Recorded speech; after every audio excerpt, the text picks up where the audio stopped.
शादी में दुल्हा और दुल्हन को जितने भी गिफ्ट मिलेंगे अब उनकी एक लिस्ट तैयार करनी होगी।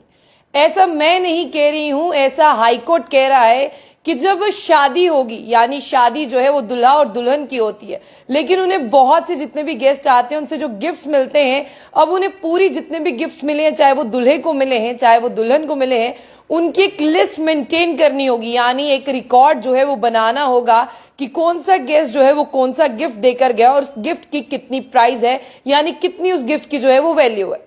सबसे बड़ी बात यह है कि हाईकोर्ट की तरफ से यह डिसीजन आया है कि अब आप लोगों को उन लिस्ट को मेंटेन कर लेना चाहिए। हालांकि डौरी देना यानी दहेज लेना और दहेज देना जो है वो दोनों ही जुर्म माने जाते हैं, लेकिन इस दुनिया की अगर हम बात करें, यानी ये जो साल चल रहे हैं, ये जो ईयर चल रहे हैं, अगर इनकी बात करें तो दिखावा, यानी दिखावे की अगर हम बात करें, दिखाना बहुत जरूरी हो गया लोगों में कि हमारी बेटी की शादी है, हम अपने दामाद को गाड़ी दे रहे हैं, हम अपनी बेटी की शादी कर रहे हैं, हम इतनी प्रॉपर्टी जो है वो अपने दामाद को दे रहे हैं। ऐसे में आपको बता दें कि जरूरी नहीं है कि सिर्फ दुल्हन पक्ष के लोग, यानी जो यहाँ पर ब्राइड की तरफ से जो परिवार है वही सिर्फ दूल्हे को गिफ्ट देता है, ऐसा बिल्कुल नहीं है। दुल्हन को भी बहुत ज्यादा गिफ्ट जो है वो दूल्हे की ओर से दिए जाते हैं, चाहे वो गहनों की बात करे, चाहे वो गाड़ी की बात करे, चाहे कोई भी बात करे। लेकिन आजकल आपने देखा कि शादियों में एक अलग ही ट्रेंड चल रहा है, शादियों में पैसा खर्चने का, यानी जिसे आप एक फजूल खर्ची भी कहते हैं और आप ये भी कह सकते हैं कि अननेसेसरी जो है वो पैसा खर्च किया जा रहा है। लेकिन फिलहाल के लिए हाई कोर्ट ने क्या कहा है, जब आप ये सुनेंगे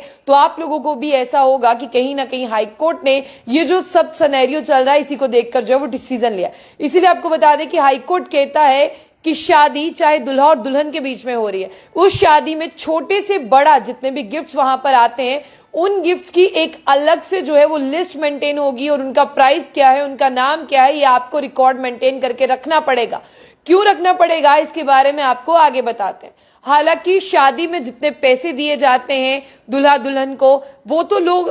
खुद भी कोर्ट कहता है कि आप वो लिस्ट मेंटेन करके रखते हैं कि फलाने रिश्तेदार ने इतने पैसे दिए हैं, इसने इतने पैसे दिए हैं। लेकिन उसके बावजूद जब गिफ्ट्स की बारी आती है तो दुल्हा हो या दुल्हन वो कहते हैं कि हमने ये गिफ्ट्स मांगे नहीं है, हमें ये गिफ्ट्स दिए गए हैं क्योंकि हमारी शादी है। लेकिन अब हाईकोर्ट कहता है कि चाहे आपने मांगे चाहे आपने नहीं मांगे, क्योंकि मांगना डाउरी में आ गया, दहेज में आ गया, तो मांगना जो है वो कानूनन जुर्म है। आप जानते हैं कि दहेज के लिए किसी को प्रताड़ित करना, दहेज मांगना और दहेज की बात करना, और जिस तरह से हम कहते हैं कि हरास करना कि अगर आपने इतना दहेज नहीं दिया बारात वापस चली जाएगी, उसके लिए अलग से जो प्रावधान है। लेकिन जिन चीजों को आप कंसीडर ही नहीं करते, आप कहते हैं कि हमने मांगे नहीं, कोई बिना बताए दे गया, अब ये दे गया, वो अपनी खुशी से दे गया, अब आपको उसकी लिस्ट मेंटेन करनी है, उसका नाम क्या है, क्या उसकी वैल्यू है, वो आपको जो है दिखाना है। अब आप इधर पूरी खबर सुने, ये इसीलिए भी जरूरी है क्योंकि जब शादी होती है, शादी के बाद कौन किसके साथ कितनी देर रह रहा है इसके बारे में कोई नहीं जानता। आपने देखा है कि आजकल छोटी छोटी बातों पर जो है वो डिस्प्यूट होना शुरू हो जाते हैं। आजकल तुमने मेरी नहीं सुनी, मैंने तुम्हारी नहीं सुनी, इसी पर लोग जो है वो तलाक की मांग करते हैं और हाईकोर्ट का दरवाजा खटखटा देते हैं। इसी को लेकर आपको बता दें कि इलाहाबाद हाईकोर्ट की बात करते हैं, उन्होंने एक इंपॉर्टेंट डिसीजन लिया है और ये डिसीजन यही है कि दोनों पार्टीज को, यानी अगर लड़की लड़के के घर पे चली गई है, यानी वो अपने ससुराल चली गई मायके से, पीछे से उसको जो गिफ्ट मिले हैं चाहे वो ससुराल की तरफ से आए हैं, अब उनका काम है, यानी जो लड़की है उसके परिवार वालों का काम है कि उस लिस्ट को मेंटेन करना है और क्या गिफ्ट किसने दिया है और कितनी उसकी वैल्यू हो सकती है उसे लिखना। अब आपको यहां पर बता दें कि उनकी ऐसा इसीलिए डिसीजन लिया गया है कि शादी के बाद ये इल्जाम आयत होते हैं कि इन्होंने हमसे दहेज की मांग की थी और हमने इतना दहेज दिया था, और कई लोग जो है वो बिना दिए ही मुंह से बातें करते हैं कि भैया मेरी बेटी की शादी थी, मैंने अपने दामाद को गाड़ी दे दी, मैंने अपने दामाद को बंगला दे दिया। अरे अगर आपने बंगला दिया, अब आपको बंगला दिखाना पड़ेगा कि आपने बंगला दिया है, और आपने बंगला शादी में दिया है या शादी के बाद दिया है, उसके बारे में भी आपको एक रिकॉर्ड मेंटेन करना होगा। क्योंकि बहुत से लोग ऐसे हैं जो शादी में कुछ नहीं देते, बाद में जब बेटी घर आती है या बेटी को कोई सरप्राइज देना, गिफ्ट देना, वो देते हैं, लेकिन उसे वो इसी में जोड़ लेते हैं, अरे भैया मैंने इसकी शादी में दिया था। अरे वो शादी नहीं मानी जाएगी, वो शादी में दिया हुआ तोहफा भी नहीं माना जाएगा। शादी में दिया हुआ तोहफा वही होगा जो उसे शादी के टाइम में दिया होगा। आपको बता दें कि यहां पर ये लिस्ट आपको मेंटेन करनी होगी, और इसी के साथ अंडर सेक्शन यूएस 3 क्लॉज 2 डोरी प्रोविजन एक्ट 1961, ये बहुत ज्यादा इंपॉर्टेंट है कि आप पर फॉल्स एलिगेशन लगने से पहले ही आपके पास वो लिस्ट हो, ताकि कल को आप कोर्ट में वो दिखा सकें कि हमें ये सारी चीजें जो है वो दी गई थी। सबसे बड़ी बात है यहां पर डाउरी मांगना ही गलत है, और जो लोग डाउरी मांगते हैं, मैं आपको बता दूं कि section 3 of the act provide penalties giving or taking dowry as an imprisonment for not less than 5 year, यानी आपको 5 साल तक की सजा हो सकती है और 50,000 रुपए का जुर्माना जो है वो आपको हो सकता है डाउरी मांगने के लिए। सब सेक्शन 2 की अगर हम बात करते हैं सेक्शन 3 की, तो इसमें यही वो प्रोवाइड करता है कि ब्राइड को क्या दिया,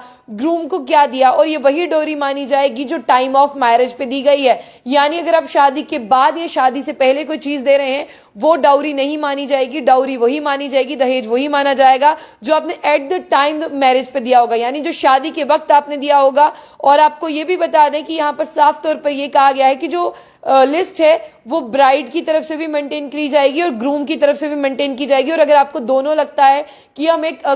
मतलब आपको बता दें कि ये मेरा और मेरे पति का गिफ्ट है, तो उसकी लिस्ट ब्राइड और ग्रूम जो है वो दोनों मेंटेन करके रखेंगे। और साथ ही साथ आपको ये भी बता दें कि रूल्स 1985 जो है वो यही कहते हैं कि आपको जितने भी गिफ्ट्स मिले आपको उसको जो है मेंटेन करके रखना है। ऐसा इसीलिए क्योंकि शादी के बाद जो है जब दो लोगों की नहीं बनती वो कोर्ट में पहुंच जाते हैं और कोर्ट में पहुंचकर जो है वो कोर्ट का दरवाजा खटखटाते हैं और कहते हैं कि अब मुझे इससे तलाक लेना है। इसने शादी के वक्त जो आपको बता दें सम्मन में लिखाया जाता है जो फॉल्स एलिगेशंस होते हैं, लड़की वाले कहते हैं कि लड़के वालों ने दहेज मांगा था, गाड़ी मांगी थी, बंगला मांगा था, प्रॉपर्टी मांगी थी, पैसा मांगा था। फिर आपको बता दें कि अगर लड़की की मर्जी नहीं होती रहने की, लड़की भी कहती है कि नहीं भैया इन्होंने हमसे इतना दहेज मांगा था, अब मेरी मर्जी नहीं है रहने के लिए। इसलिए हाईकोर्ट की तरफ से द मोस्ट इंपॉर्टेंट डिसीजन ये लिया गया है, एक खूबसूरत सी जजमेंट है वो इस सिनेरियो को देखते हुए कि शादी के बाद किसमें कितना पेशेंस लेवल है, कौन हस्बैंड वाइफ साथ में रहना चाहते हैं। इसलिए ब्राइड और ग्रूम को शादी में जितने भी तोहफे मिले, चाहे वो छोटा तोहफा हो 10 रुपए से लेकर लाखों करोड़ों का तोहफा अगर आप लोगों को मिला है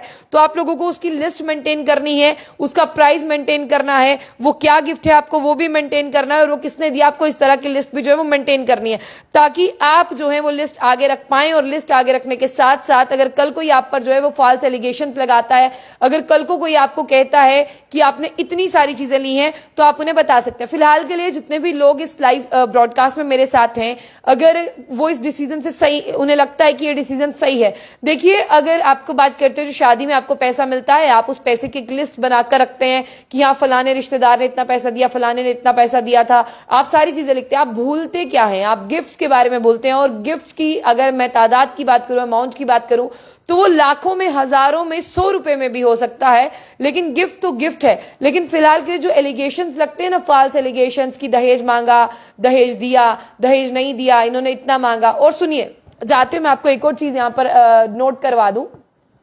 जो गिफ्ट है ना, जो गिफ्ट है वो गिफ्ट आपका काउंट होगा जो शादी पर दिया है, उसी की आपको लिस्ट मेंटेन करनी है। ये नहीं है कि लड़की अपने पदफेरे पर घर आती है, उसका बाप उसे गाड़ी की चाबी थमाता है, अपना जो सन इन लॉ है उसे जो है वो गोल्ड की कोई चीज देता है, तो उस चीज को वो नहीं माना जाएगा। सिर्फ और सिर्फ आपकी शादी वाले दिन, बारात और रिसेप्शन वाले दिन जो गिफ्ट्स आपको दिए जाते हैं, या उस पूरी शादी में मेहंदी हो गया, जो भी संगीत हो गया उसमें आपको दिए जाते हैं, उनकी लिस्ट आपको बनानी है। यानी नंबर ऑफ ओकेजन जितने थे और नंबर ऑफ गिफ्ट्स आपको जितने मिले, क्या नाम था, क्या प्राइस था, उन लिस्ट को आपको मेंटेन करना है ताकि आप फर्दर उसे कोर्ट में पेश कर सके और बता सके कि शादी के टाइम पर हमें ये मिला था। हालांकि अगर आप नहीं करेंगे तो समस्या आपके लिए खड़ी होगी। वैसे आपको हाईकोर्ट का ये डिसीजन कैसे लगा, और लगता है कि आने वाले समय में इसकी जरूरत होने वाली थी, लेकिन हमारे कोर्ट बहुत ज्यादा एडवांस हो गए हैं, जिस तरह से वहां पर मसले पहुंचते हैं, उन्होंने एक ऐसी खूबसूरत सी जजमेंट पास की। अब आगे आपकी शादी होने वाली हो तो आप भी समझ जाएं कि आपको भी एक लिस्ट मेंटेन करके रखनी है, चाहे